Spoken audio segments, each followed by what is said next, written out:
Ang Diyos natin ay napakadakila.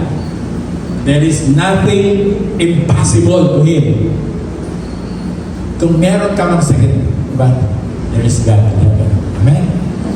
Tingnan po natin yung buhay ni Naaman. How he was healed. At kung paano natin i-apply sa buhay natin itong bagay nito. Now Naaman, the commander of the army of the king of Syria, this is his personality. He was great and honorable man in the eyes of his master, because by him the Lord had given victory to Syria. He was a mighty man of valor. Ang problema, he is a leprous person. Verse 2, and the Syrians had gone out on raids and had brought back captive a young girl from the land of Israel. She waited on Naaman's wife. This is the good news. Bad news for this young girl. She was taken captive. At alam niyo ba, whatever she has in that situation, dapat magalit siya, di ba? Pero hindi siya nagalit. Tinulungan pa niya yung amo niya. Verse 8, then she said to her mistress, if only my master were with the prophet who is in Samaria, for he would heal him of his leprosy. Amen. Wow! This young girl, kapatid, no? Batang-bata na babae, binihag ng mga Syrians, and yet nung nangangailangan ng kagalingan, hindi siya umimik. She opened her mouth to tell that there is a prophet in Israel that would heal him.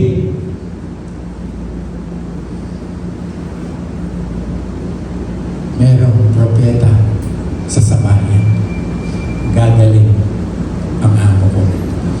Telling the wife of the general. Imagine that.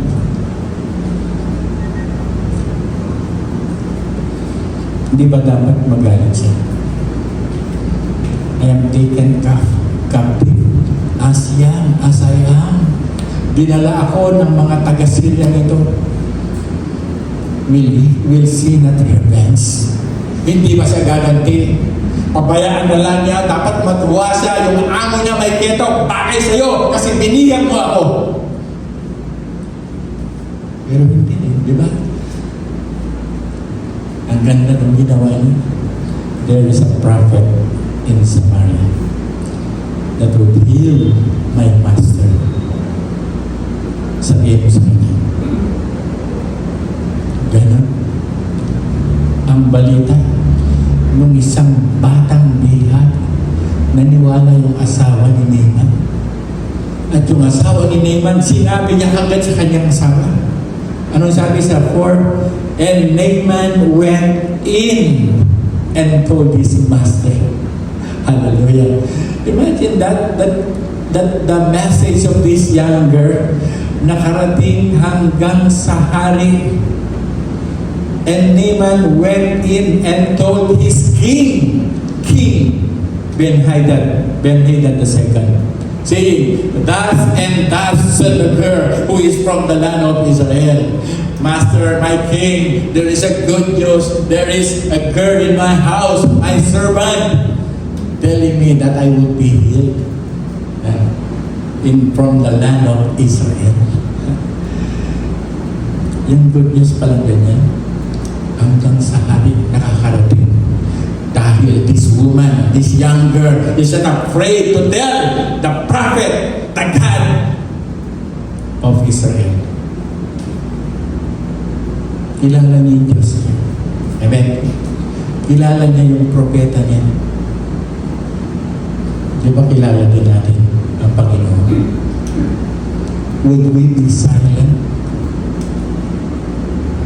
when we see others have contracted with this kind of disease and this disease is sin, who will tell them? Hindi ba tayo? Hindi ba tayo yung magsasalita para doon sa mga may kasalanan, magsasabi sa atin, merong nagpapagaling sa kasalanan, ang Panginoong Yesus? Hindi ba tayo yun? But this girl, no one can stop her from telling what is in his heart, from telling what God can do for the sins of people. That is his girl. Ganon tayo. Kahit anumang sitwasyon ng buhay, whatever the situation, wherever we are, we would not stop telling them about Jesus. Amen? Hindi tayo titigil. Ganon ay yung mga anak ng Diyos. And this young woman, this young girl, belongs to God's people. See?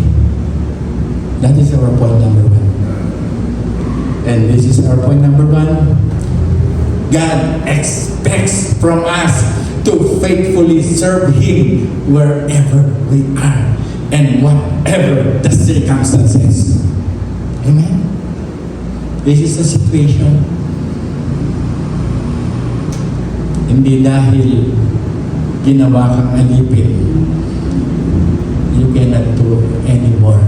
You cannot do something for the Lord.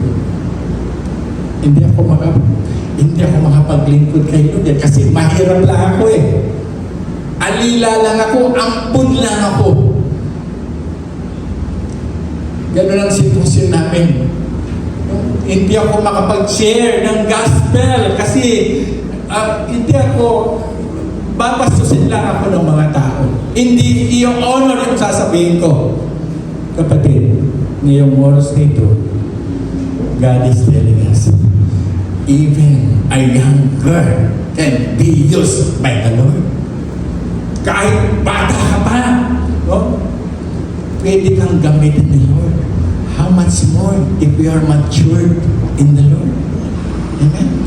Itong batang ito, kaya huwag ninyo ahamakin yung mga bata. Minsan yung mga bata, yan ang ginagamit ni Lord para ma-save yung iba. And this is what happened.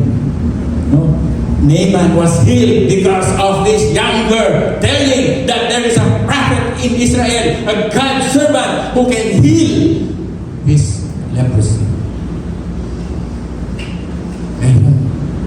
So that is our point number 1. Diba? God expects from us serving faithfully wherever you are, whatever your circumstances. So God used this captured young girl as an instrument of His blessings. He will also use us. Amen? Kung ginamit niya yung batang ito, tayo hindi ba gagamitin ni Lord? If you're only willing to serve the Lord, if you're only willing to do the task He has given us, these are God's people. We have a God, sabi ng Israel woman na to, this young woman. We have a God, the true God in heaven, who can heal that impossible disease. Impossible to be healed. We know our God. Kilala niya kasi Diyos ng Israel. From his childhood, he was taught who is God. Di ba ganun din tayo? From childhood, tinuro na sa atin kung sino ang Diyos. And now we are afraid to speak up. And now we are ashamed to do what we are supposed to do. Naaman committed an act of evil by enslaving one of God's people. Pero si Lord naman na kumikilos. But it is an act of evil. Yung kunin mo yung batang babae bilang maging servant mo. But the faith of a captured servant girl led to one of the great healing miracles in the Bible. Yung pananampalataya nung itong servant girl na to, siyang naging isa pinakamalaki, pinakadakilang pagpapagaling ng isang may keto. It's impossible. Pagka may keto ka, ay nakatakdaan ng mamatay. Because no one can heal leprosy. So the young woman had compassion for her evil master. Amen? Kahit nakaaway mo, love your enemies. Yung meron sa babae ito, di ba? Pansin niyo? This young girl loved her master even though his master is an evil one. He's a pagan. He does not believe in the Lord. But instead of revenge, she proclaimed in faith that God's prophet could heal her pagan master. Amen? Imposible. Minsan sinasabi natin na itong mga mahal ko sa buhay, madala ko kay Lord. Iba kasi sila. Sino nagsabi sa iyo na imposible? Hindi imposible yan na yung mga mahal sa buhay ay madala mo sa Panginoon kung meron kang pananampalataya. Amen? By praying them, by having faith in God. Sabi ni Lord, walang mahirap sa Kanya kung gagawin natin. Kapatid, it's time to tell our loved ones what God can do for our lives. What God can do for sinners. Pero pag-pray mo, manampalataya ka. This is what the young girl had done. Nanampalataya lang sila. Meron kaming Diyos of faith in God. Meron kaming Diyos magpapagaling sa Kanya. So, serve God wherever He places us and whatever our circumstances. Hindi dahilan kung ano kung nasaan lugar ka, ikaw man ay alipin, ikaw man ay mahirap, ano man ang kalagayan mo, hindi yun ang magiging dahilan. Serve Him. Serve God. Magsalita tayo. Speak. That's what we are called for. Tinawag tayo ng Lord to give glory to His name by telling others, by witnessing to them. Diba? Mag-witness tayo because we have given, sabi ng kapangyarihan ng Panginoon. So the young slave girl could not imagine that she would set in motion a chain of events that would turn one of the most powerful men in Syria into a follower of Yahweh. Imagine how that powerful man in Syria, a commanding general of the great army of Syria, would turn into a follower of him. Imposible yun. But God, no? All things are possible. Amen? Amen. Meron pa bang mahirap kay Lord yan?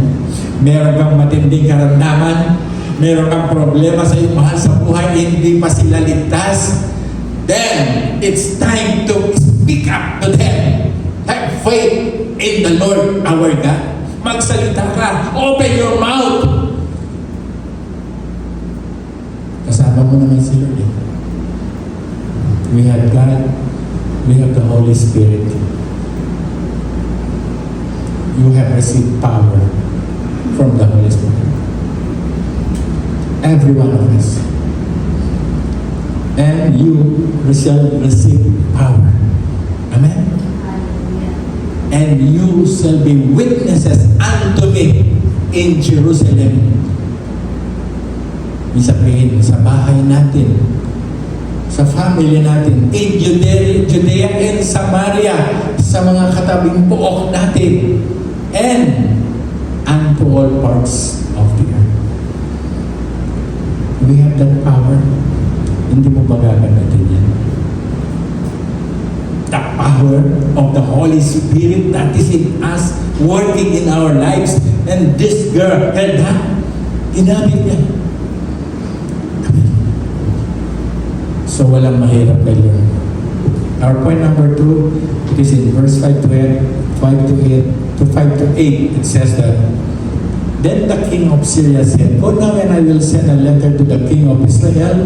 So he departed and took with him 10 talents of silver, 6,000 shekels of gold, and 10 changes of clothing. Approved, sabi ni king of Syria. Naniwala, di ba? That there is God in Israel. The king of Syria. Kasi kung hindi siya naniniwala, I will not send Naaman to the king, to the prophet in Israel, because I do not believe. Kasi this king of Syria, hindi nila mapagaling ang sakit ni Naaman. No one from the Syrian Baals, the gods of the Syrians, can heal the disease of Naaman. Wala na magpapagaling sa kanya kung meron, hindi na niya papadala. Pero dahil merong isang babae, bata na nagsalita at naniniwala siya ngayon, I will send letter to the king of Israel, but bring him gifts. Ang dilala, this is worth, ang sabi po ng isang tagapagsalita, this is worth millions of dollars. The 6,000 shekels of gold, the 10 talents of silver, and 10 changes of clothing. Yung clothing nito, yung magarang clothing, because it is handmade. Magagandang clothing yan. Magandang kasuotan. Because wala pa namang machine. Kaya yung mga damit doon, no? Beautifully tailored. Gawang kamay. Ang ganda. Imagine. But the problem is this. There is a faithless king in Israel in the name of Jehoram. Ang sabi nito, so the king of Syria, Ben-Hadad II, assumed that any Jewish prophet had to be an instrument of the Jewish government. Naniwala siya. So kasi, naniniwala siya, yung king ng Israel, kilala niya yung propeta. Pero parang hindi niya kilala si Elijah, itong king na ito. So he offered silver and gold, clothes to heal, clothes to heal Naaman, which is equivalent to, ang sabi po ng isang nag-compute, it is $4 million. Imagine that. Ang laki ng halaga na noong panahon na yun. That is $4 million. No? The next one, 6. Then he brought the letter to the king of Israel, which said, yun, ito na, the king of Israel, a faithless king. Siguro dahil hindi niya kilala si Elijah. Now be advised, anong sabi doon sa sulat? When this letter comes to you, that I have sent Naaman my servant to you, that you may heal him of his leprosy. Eh hindi naman talaga siya yung pakay. The prophet in Israel. Pero pinadaan lang sa hari. Hindi naman siya magpapagaling. Eh dahil faithless niya, ang sakit na yun ay walang makapagpapagaling. So, Jehoram, the king of Israel, also assumed that one of his counterfeit priests was expected to perform a miracle. Isa sa kanyang mga counterfeit, mga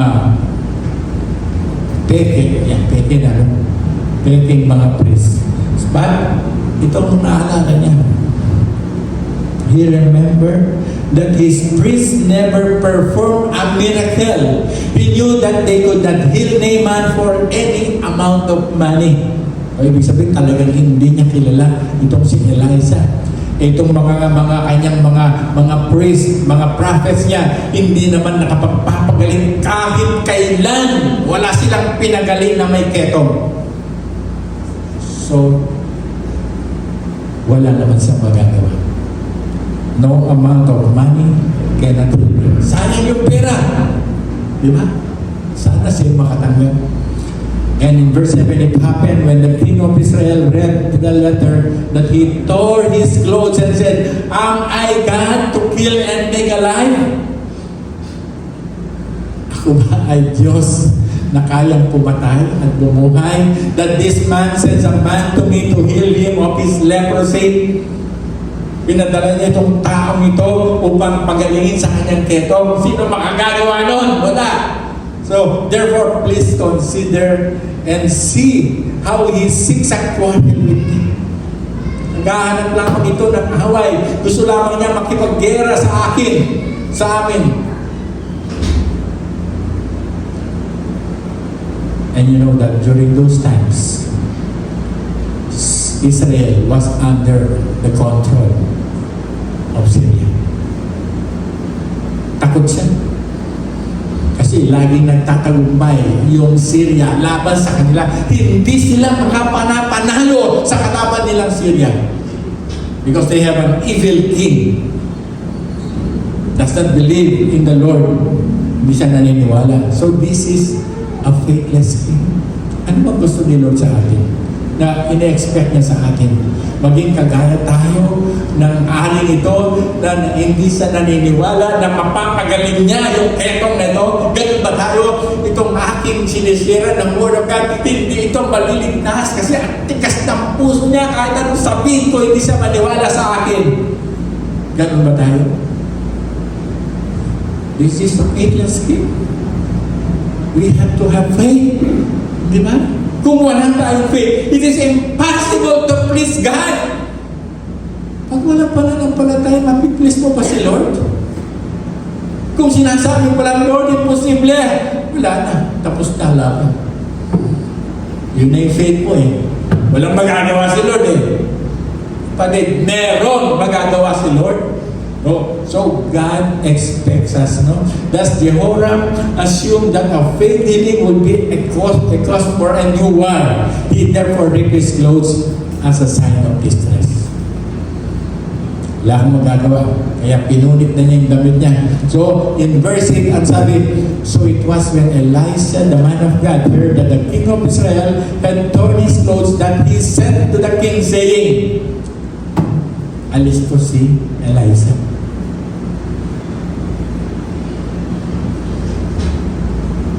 Narinig lang niya. Meron tayong narinig. Kumikilos na tayo. Hindi sinabi ni Elisha, pabayaan mo na yung hari ito. Buti nga sa kanya. Kasi hindi siya naniniwala sa Diyos. Diba? Pero hindi. Nung nalaman niya na merong si Naaman naroon at pinagusto niya ng kagalingan, ay kaagad-agad, ay sinabi niya sa hari, nagpasabi siya, why have you torn your clothes? Please let him come to me, and he shall know that there is a prophet in Israel. Amen? Ang lakas ng kanyang loob. Ang mga anak po ng Diyos, malalakas ang loob. Amen? Amen po ba? Hindi sila kagad nagsasabi, pabayaan mo yung mga yun. Pabayaan nyo yung hari, mapahamak. Pabayaan nyo na girahin na lang. Hindi. Elisha will prove that there is God in Israel that would heal Naaman, the Syrian general. Naniniwala ba tayo? Meron tayong Diyos na makapangyarihan na kayang gamutin anumang uri ng sakit, karamdaman, maging ang kasalanan na pinakamatindi nating kasalanan, kayang gamutin ng Panginoon. That's why we are now saved. Bakit? Jesus have done everything, no, for us, dying on the cross to pay for our sins, so that we may gain salvation. That is a free gift to us. Libre lang, walang bayad. So, ganun ang tao ng Diyos. Yes, let this man know that there is a prophet in Israel. Dalhin mo siya dito. Padala mo siya dito. In this moment of depression, Elisha reached out to Jehoram to advise him that a real prophet existed in Israel.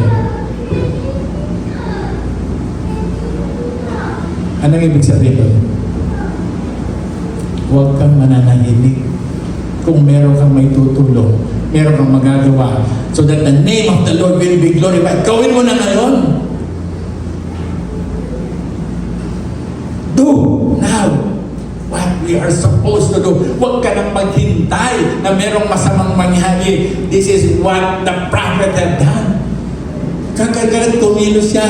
There is a prophet in Israel. Merong propeta, lingkod ng Panginoon na nagpapagaling. So these two kings would soon learn that Yahweh had the power to perform miracles. Amen?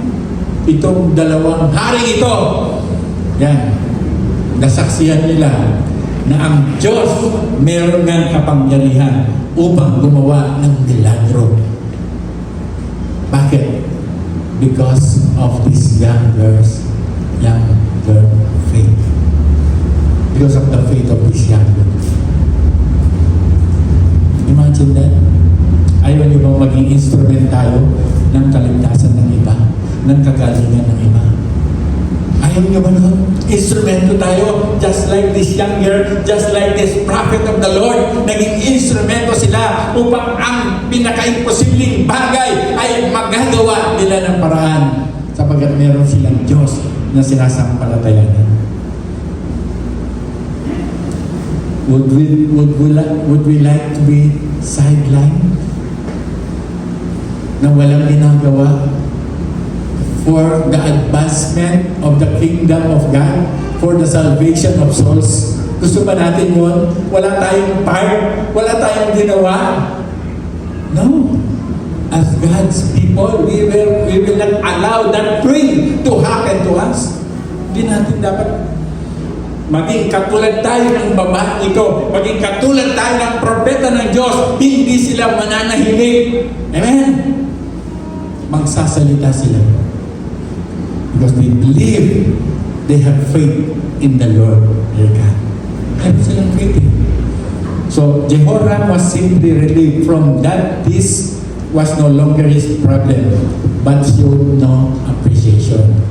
Nung nabalitaan niya na si Propetang Elisha ay nagsalita, na-relieve na siya. Pero, walang appreciation. Oh, thank you, Elisha. Thank you for saving me. Walang ganito. Walang pasalamat yung hari ito. So, this is our point number 2. God expects from us to put our faith in God alone. Yan ang in-expect ni Lord sa atin. Ilagay natin ang ating pananampalataya sa Diyos at sa Diyos lamang, wala nang iba. Because only God can heal our disease. Our diseases can heal our sins. Only Jesus. Di ba? God had done the impossible thing for us, giving Jesus for us. Amen? To save us from our sins. Amen? So, God expects us faith in God alone. Walang makakagawa ng mga bagay na mahirap at imposible, kundi ang Diyos lamang. Yun ang pananampalataya natin. Walang mahirap sa Diyos. Amen? In Him alone, no other can do that for us. Walang tao na makapagpapagaling sa kasalanan natin. Walang sino mang doktor na makapagpapagaling sa atin. Even, sabi ang pinakamatalinong tao, walang magagawa sa kaligtasan natin. Yung matinding sakit natin, yung kasalanan, wala silang magagawa. Only Jesus. Put our faith in Jesus. Di mo ba? Sa Kanya lamang. Without faith, it is impossible to please God. Jehoram did not feel peace because he had no faith in God. Nababahala si King of Israel. Baka lusubin naman ako uli ng hari ng Syria kapag hindi ko sa pinagbigyan. Sino naman makapapagaling? Buti na lang mayroong Elisha. Amen? Buti na lang mayroong mga anak ng Diyos ngayon na magsasalita. Amen? Mayroong anak ng Diyos. Tayo yun. Tayo yung mga magsasalita. Tayo yung magpapahayag na mayroong Diyos na dakila na kaya niya yung imposible para kanino man. Para sa atin. Meron. Many, like Jehoram, trust in their own power or powerful people in times of crisis. Yet God wants us to put our trust in Him. Amen. Yun ang kalooban ng Panginoon sa atin. Put our trust in Him. Kasi wala siyang katulad. Kaya lang inawit natin, no? He is incomparable. No one can be compared to Jesus. Amen? Pero bang katulad si Jesus? Wala, di ba? Wala siyang katulad. Wala siyang kakaya niya. Nag-iisa lang. Faith in Jesus alone. So, anong sabi niya? Believe in the Lord Jesus. Ang sabi niya doon ng mga apostol sa isang bilang o sa isang army. And you will be saved. Even your household. Maniwala ka lang kay Lord. Pati pamilya mo, dadala mo kay Lord. Dadala mo sila kay Lord. That is what the apostles, no? Yun ang sinabi ng Panginoon sa atin. Verse 9. Then Naaman went with his horses and chariot and stood at the door of Elisha's house. And Elisha sent a messenger to him saying, Go and wash in the Jordan 7 times, and your flesh shall be restored to you, and you shall be clean. Dala-dala niya yung kanyang mga ang kanyang mga kabayo at mga chariots, kasama yung mga sundalo niya, at pumunta sa bahay. Kung nakakalungkot, hindi siya hinarap ni Elisha. Imagine that. A man of valor and honor, a great man in the Syrian army, hindi man lang hinarap ni Elisha. Nakita ba ninyo? He sent his servant Gehazi. Galit na galit siya. Imagine, isa kang dakilang tao, ginagalang nire-respeto, and yet this man of God, this prophet, hindi man lang siya hinarap. Ang kanyang lingkod, ang kanyang alipin, ang kanyang servant, siya yung pinaharap sa kanya. Imagine a very distinguished general, ang kaharap niya, katulong, hindi humarap ang propeta. Siya kasi, general siya. He is a proud man. Hindi hinarap. Ano ibig sabihin doon? 11, Leviticus 14:7. I'm sorry. 11. But Naaman became furious. Galit na galit siya. Ako na kinikilala, nirerespeto, ginagalang, narito yung taong ito na dadalawin ko, hindi man lang ako hinarap, ang ipinaharap niya sa akin yung kanyang katulong at siya nagsabi ng mensahe. Sakit yun, di ba? A proud man like Naaman, masakit sa kanya yun. Pero gusto ng Panginoon, gusto ni Elisha, magpakababa siya. There is no such thing as general before God. All men are equal before God. Yun ang gusto niya tinunay sa akin ni Elisha sa kanya. Kahit general ka, no? Lahat tayo ay pantay-pantay sa harapan ng Diyos. Walang general, walang katulong. Pantay-pantay tayo sa harapan ng Diyos. Yun ang gustong ipaabot sa kanya ni Elisha. No? Indeed, I said to myself, Naaman became furious and went away and said, malis siya. I said to myself, he will surely come out to me and stand and call on the name of the Lord his God and wave his hand over the place and heal the leprosy. Ito yung gustong mangyari. This is what Naaman want his ways sa kanyang sariling pamamaraan. Aharap sa kanya si Elisha. Ipag-pray niya, tatawagin niya ang kanyang Diyos at ituturo ang kung saan dako yung aking inketo at gagaling ako. Yun ang inaasahan na. This is what Naaman expects from the man of God. Bakit tayo bang masusunod? Si Naaman ba yung masusunod? Bakit siya nagdideman? Kapag ikaw ba yung pupunta sa doktor, sasabihin mo sa doktor, ganito yung gawin mo sa akin at yun ang gagawin ng doktor? Wala namang ganun, di ba?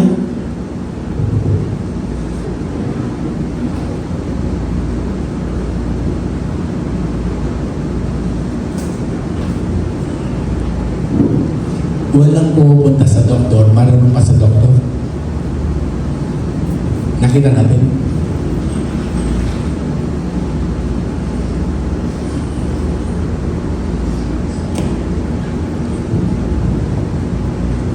Kaya galit siya. Hindi man lang ako binigyan ng konting pagpaparangal. 12. Bakit niya mo dadalhin doon sa River Jordan? Di ba? Kasi sabi niya ay go and wash in the Jordan 7 times. Bakit niya mo dadalhin doon? Ang dumi ng tubig doon. Ang dami malinis na tubig sa Damasco. Bakit hindi na lang doon? Marunong pa siya sa doktor. Marunong pa siya sa propeta ng Diyos. Minsan ganun tayo, di ba?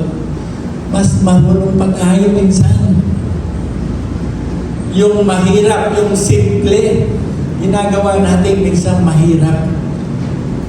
So, what happens next is, are not Abana in verse 12 and Farfar, the rivers of Damascus better than all the waters of Israel?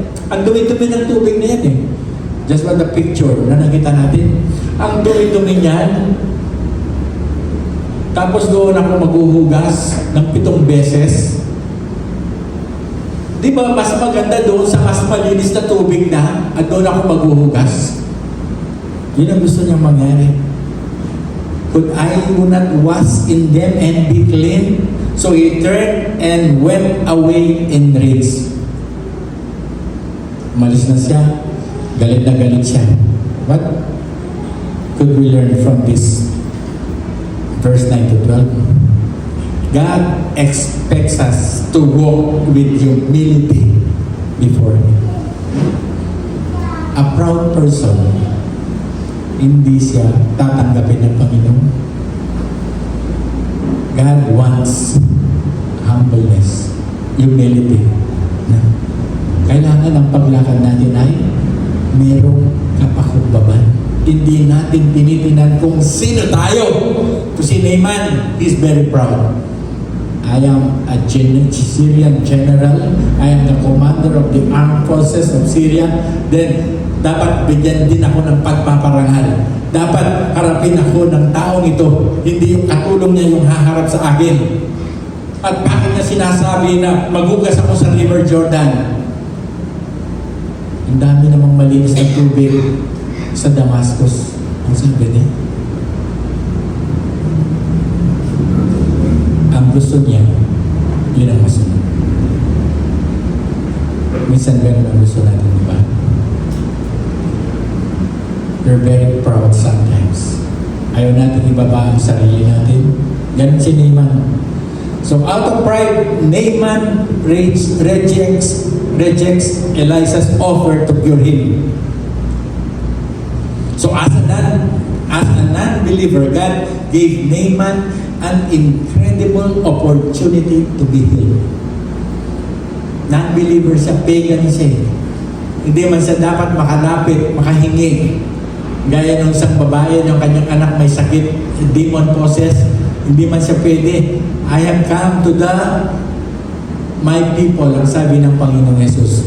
But this man is a pagan. Pero binigyan siya ng oportunidad. Incredible opportunity to be healed. And yet, out of pride, he walked away in rage at Elisa's failure to treat him with greater respect. He wanted a dramatic miracle. So, ganun nga nangyari.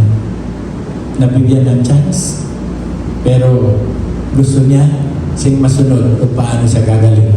So, Naaman agreed to come to Elisa, yet he came with prideful pomp with his horses and chariot. Imagine, ang dami-dami mo, no? Isang caravan, yung chariots and horses na nadala mo, kasama yung mga sundalo, hindi ka man lang hinarap. Gusto mo ikaw ay bigyan din ng parangal. Yun ang inaasahan niya. But Elisha did not pay him the respect of meeting with him in person. Instead, he sent Gehazi to tell Naaman to wash himself in Jordan River 7 times. Katulong na lang. Pinadala. So Naaman's cure required humility. Upang gumaling ka, sumunod ka kung ano ang sinasabi sa iyo. Ibababa mo sarili mo, hindi ikaw ang masusunod kahit na general ka. So, he was furious because he expected a public ceremony in his honor to heal his leprosy. He was a well-known general, he came with money and personally wrote a letter, and King of Syria, personally wrote a letter to Jehoram to announce his arrival. Thus, Elisha insulted his pride. Na-insulto sa ginawa ni Elisha. Lalo na, he's a very proud general. Well-known ka, tapos ininsulto ka nang gano'n na lamang, hindi ka hinarap. Anong sabi sa Proverbs 29:23? Kapag tayo ay mayroong pride, one's pride will bring him low. Babagsak tayo. Pag meron tayo, kapag mataas. But he who is lowly in spirit will obtain honor. Yung nagpapakumbaba, yun ang binibigyan ng parangal ng Diyos, hindi yung nagmamataas. So, anong sinasabi dito sa ating pinakalas na point natin? 13 and 14. And his servants came here and spoke to him and said, My father, if the prophet had told you to do something great, would you not have done it? How much more then when he says to you, wash and be clean? Tawag sa kanya, Ama. Ang tindi ng respeto sa general na ito. Kung merong pinapagawa sa iyo na mas mahirap, hindi mo ba gagawin? Buti na lang, no? Meron pang isang servant, itong si Naaman. na naniniwala na kayang pagalingin ni Lord yung kanyang karamdaman. Kaya nasabi niya, hindi naman mahirap pinapagawa sa iyo eh. Pumunta ka lamang doon sa ilog Jordan, pagkatapos hugasan mo, no? Ikaw ay lumubog ng 7 beses. Mahirap ba yun? Ang sabi ng kanyang servant. Di ba gagawin mo yan? Kung ang ibig sabihin, kung ikaw ay pagagawa sa iyo, ay papatayin mo ang lahat ng mga kalaban ng Israel, di ba gagawin mo yun? Maaaring ganun yan eh. Ha? Para lamang ikaw ay gumaling. Bakit itong simpleng bagay? Salvation is very simple, pero napakahirap minsan gawin. Diba? Na isang tao upang manampalataya sa Diyos. Hindi po ba? Napakahirap ba yung go into the Jordan River and dip yourself 7 times? Mahirap ba yun? Walang kahirap-hirap. Pero hindi niya gustong gawin. Diba? Buti na lamang nakilig siya. Amen? So he went down and dipped 7 times in the Jordan according to the saying of the man of God. And his flesh was restored like the flesh of a little child. And he was clean. Buti na lang nahikayat siya.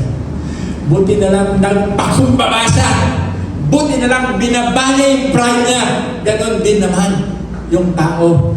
Kung ibababa lamang niya yung kanyang sarili at maniniwala sa Panginoong Yesus, siya'y maliligtas. That is very simple. Di ba? Simple lang. Pinapahirap lang ng iba. Hindi na kailangan yung ikaw ay parusahan natin ang ating sarili katulad ng ginagawa ng iba. Ano ba yung nagsasalimat ba? Penitensya. Di ba? Kailangan pang mahirap gawin yung mga bagay na yan upang patawarin sila, upang maligtas sila. Hindi na kailangan yan. Napakasimple lang. Pinapagawa. Andiyan ang ilog Jordan. Ikaw ay lumubog ng 7 beses lang. Ikaw ay gagaling. And his flesh was restored like the flesh of a little child. And he was clean. Imagine, hindi lang sa bumalik, naging butis bata kasi. Pinapo natin yung balat natin. Pag magaling na tayo, butis bata niya. Amen? Amen? Di ba? Minsan meron tayo hinihiling kay Lord. Hindi lang pinagaling, pinaganda pa yung kutis. Amen? Amen? Yung mga Kristiyano, hindi po magaganda po yung mga kutis na bayan. Amen? Amen? Parang hindi tumatanda yung mga itsura. Amen? This man, no, imagine, was restored by the Lord because of he humbled himself before the Lord. Amen? Yung kanyang pride, binaba niya. Anong ibig sabihin nito? And anong ibig sabihin nito? And God expects us to walk in obedience to Him. Sumunod lang. Hirap ba yung sumunod?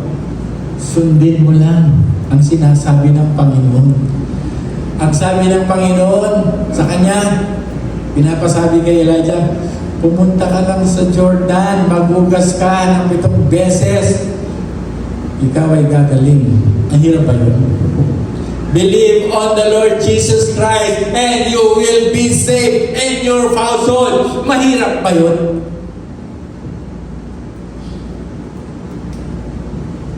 Hindi mahirap, di ba? Naligtas po yung isang soldier, yung bantay, naligtas. Kasi napakasimple lang ginagawang mahirap ng iba. Wala pong mahirap kayo. No? Ang gusto lamang niya, obedience para sa amin. And one of the servants of Naaman stopped in his rage, pointed out that his refusal to perform Elijah's simple instructions were foolish. Isang kalokohan, isang kamangmangan, yung hindi mo pakikinggan ang sinasabi ni Elijah. Isang kamangmangan, no? when he previously professed willingness to make a great sacrifice. Sinabi na nga niya, kaya niyang magsakripisyo. Imagine, naglakbay pa siya. Mula sa Syria hanggang sa Samaria. Imagine the travel. Naghanda pa siya ng mga sundalo at mga karwahe at mga kabayo.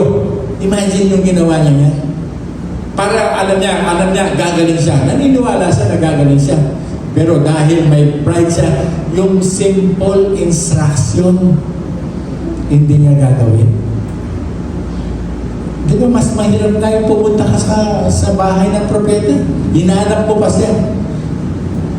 Pinuntahan mo pa siya. Lahat. Di ba mas mahirap yun kaysa doon sa, punta ka dyan sa ilog, dyan sa tabi lang. O pagkatapos maghugas ka. Mahirap ba yun? Anong mas mahirap? Di ba? Lahat ng bagay, alam mo, si Naaman, kasi nga, dahil nagtatagumpay siya, mahirap din yun, yung ginagawa niya. To be a commander of the whole Syrian army. Mahirap yun. Pero nagagawa niya, napagtatagumpay niya, ginagawa niya yung mga bagay na napakahirap. Pero itong pumunta sa San Jordan River, hindi niya magawa. Galit na galit pa siya.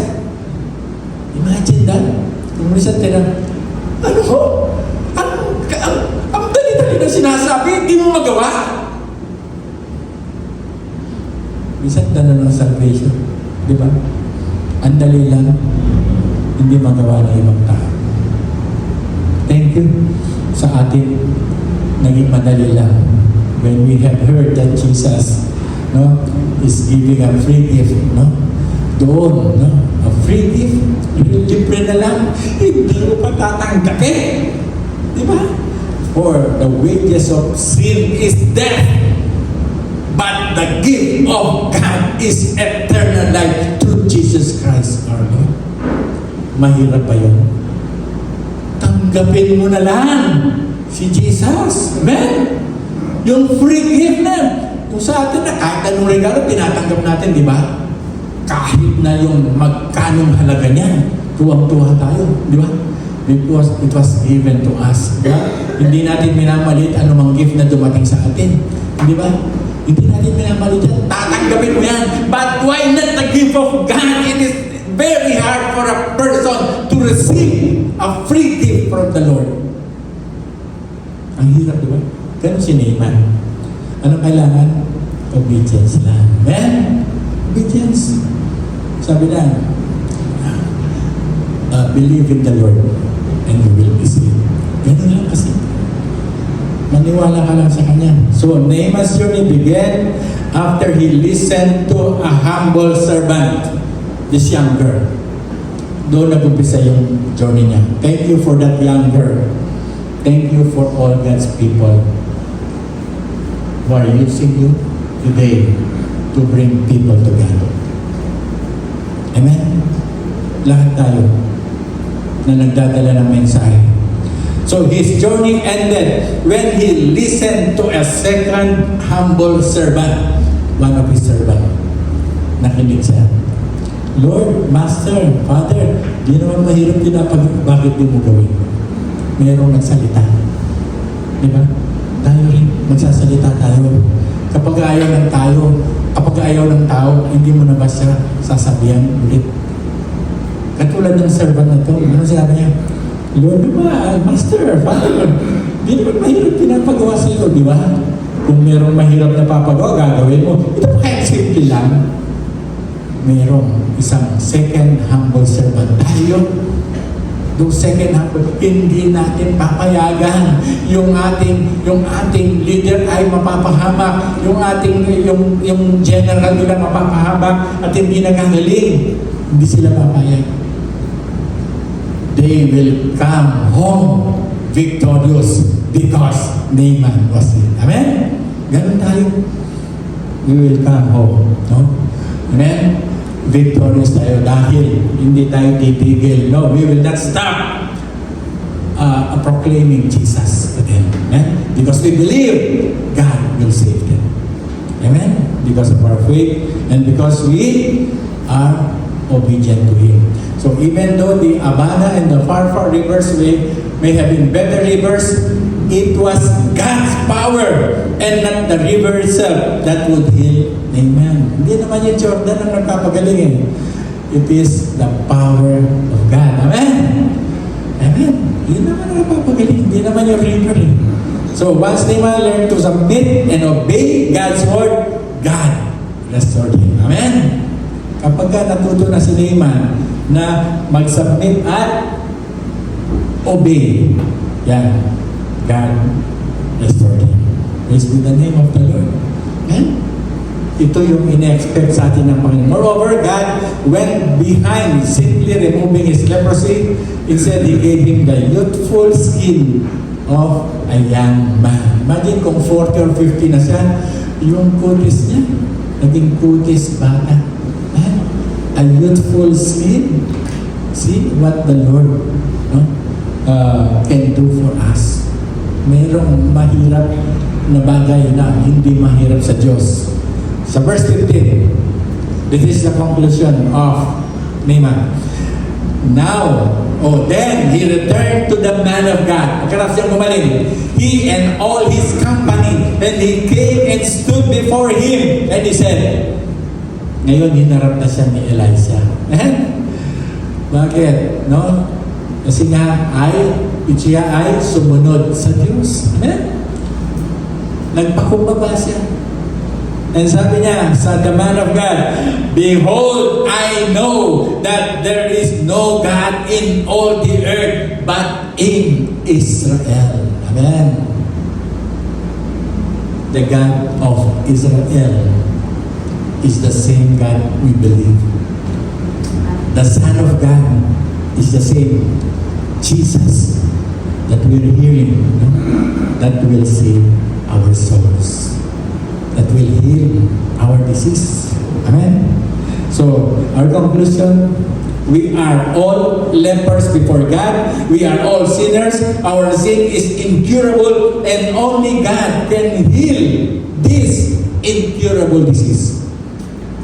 It is only Jesus. Amen. Who can heal our disease, who can save our souls. Don't stop proclaiming, declaring Jesus to others. Why not come to Jesus now? So simple instruction, believe and you will be saved. Ganun lang kadali, kapatid.